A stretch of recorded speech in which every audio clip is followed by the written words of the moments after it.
Hi, I'm Rebecca from England, and this special lesson will help you get people to do things for you. How? In two different ways. By teaching you the language that you need to make requests and the psychology that you need to make requests.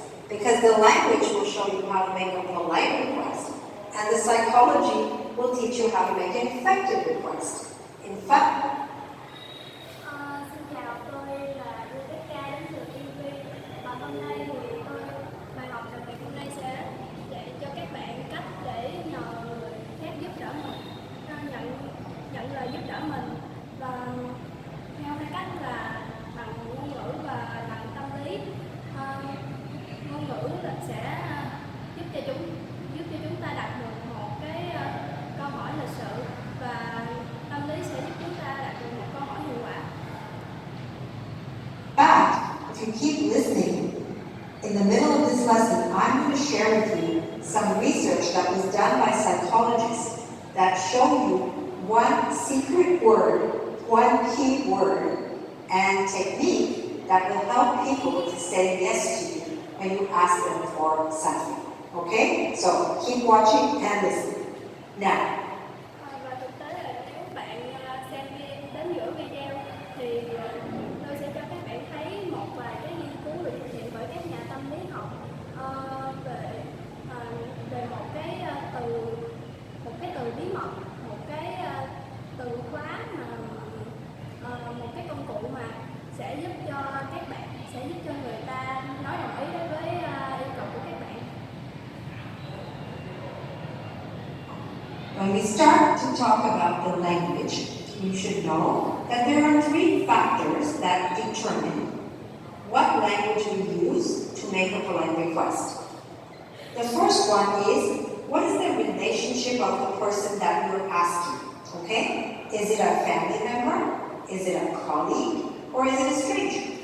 Okay? Because obviously, we speak differently to these different people, right? Okay. Next, what is the difficulty, okay, of the request?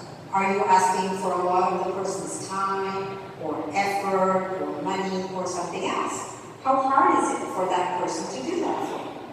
And Và khi nói về ngôn ngữ thì có 3 yếu tố để quyết định mình sẽ sử dụng cái ngôn ngữ như thế nào để mà đặt ra yêu cầu đối với người khác.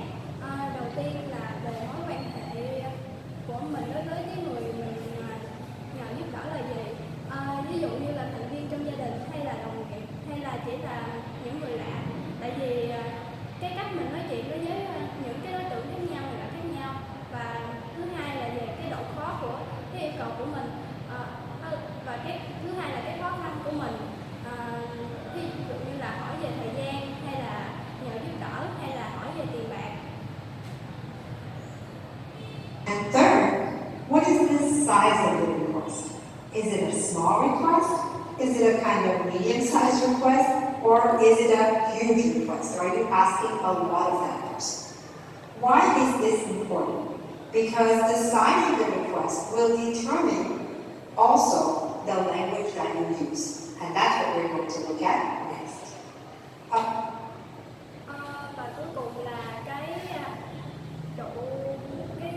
mức độ của cái câu hỏi đó, cái yêu cầu đó, giống như là yêu cầu nhỏ hay là yêu cầu vừa hay là yêu cầu lớn.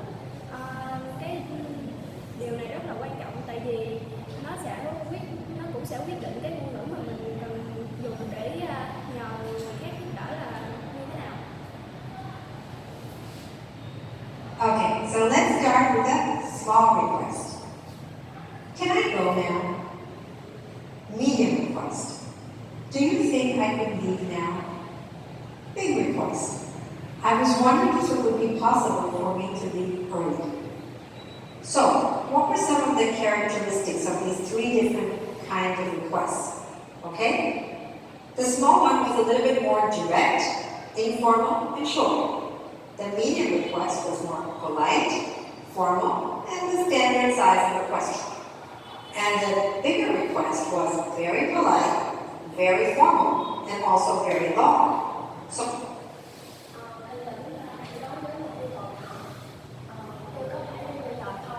Còn là một cái yêu cầu vừa là bạn có nghĩ là tôi có thể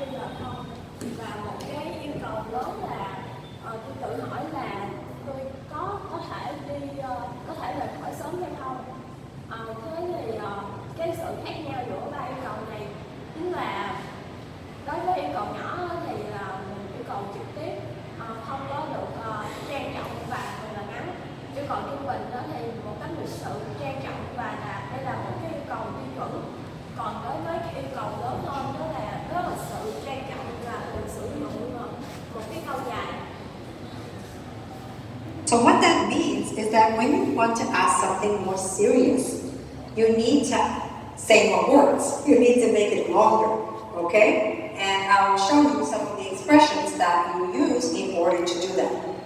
Let's take another example. Small request. Got $5? Medium request. Could you please lend me $25? Big request. I hope you don't mind my asking, but could I please borrow $250? Okay?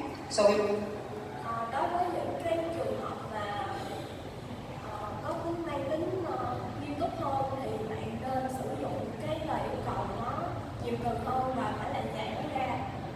Sau đây là những cái cụm để sử dụng cho cái phần yêu cầu của bạn.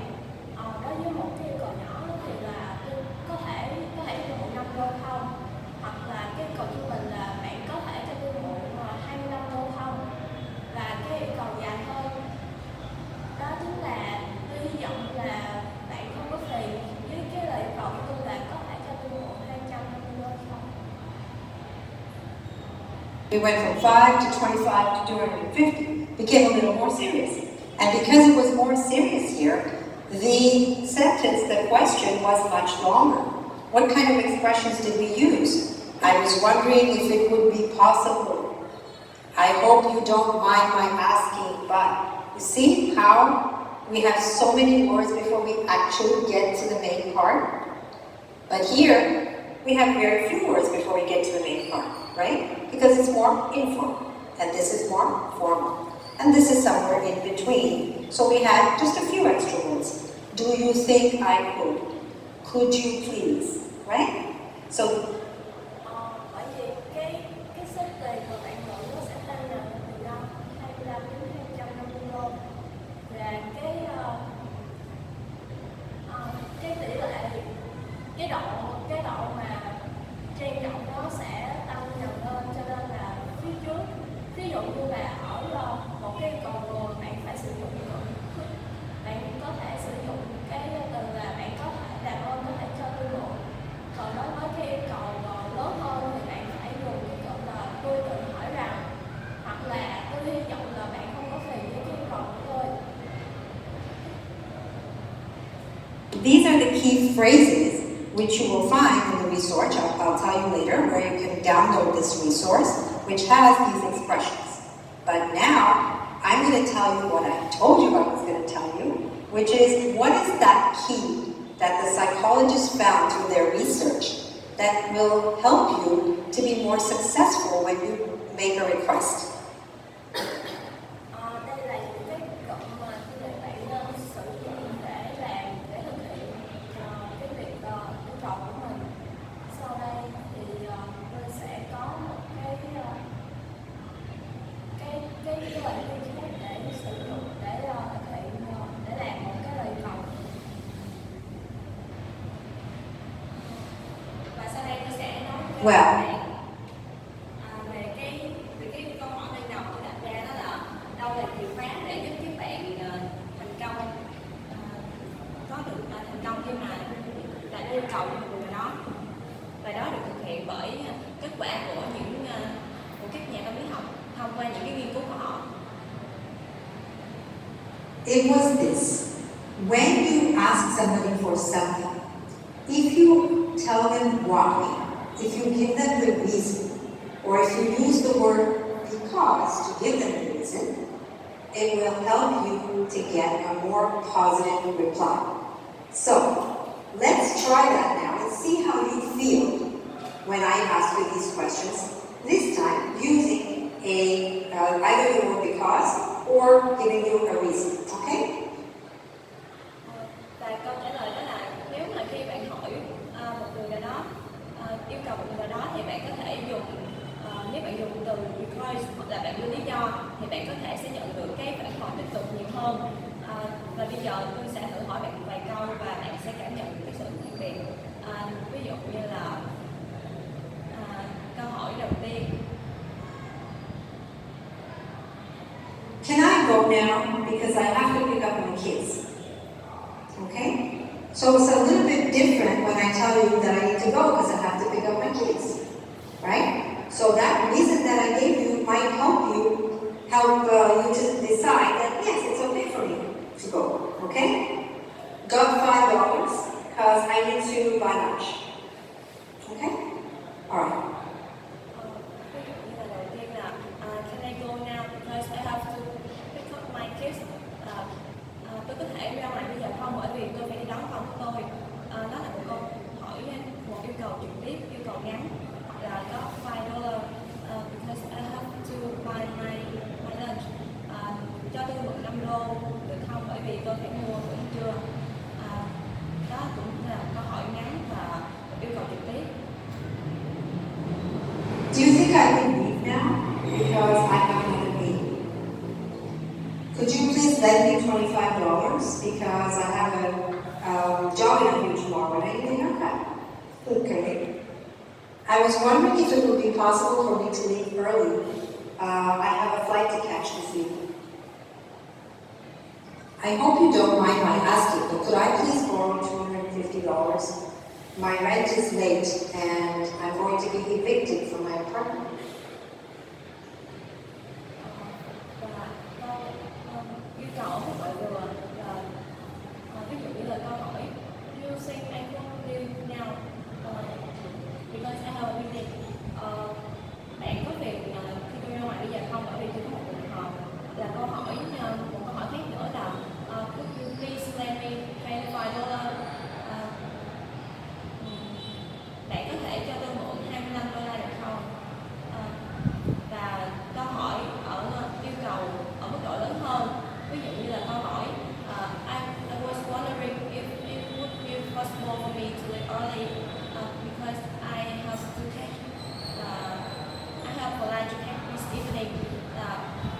Nó có nghĩa là bạn có cảm phiền cho tôi được ra về sớm hơn không bởi vì tôi phải có một chuyến bay vào chiều nay.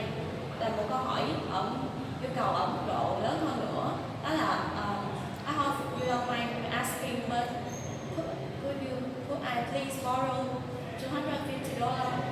My rent is late and I can't go out from my apartment. Nó nghĩa là bạn có việc không với cái lời đề nghị của tôi là bạn có thể cho tôi mượn $250 được không bởi vì tôi bị trễ tiền trọ và tôi có thể bị đuổi khỏi căn hộ của mình. Now, do you see the difference? Did you feel the difference?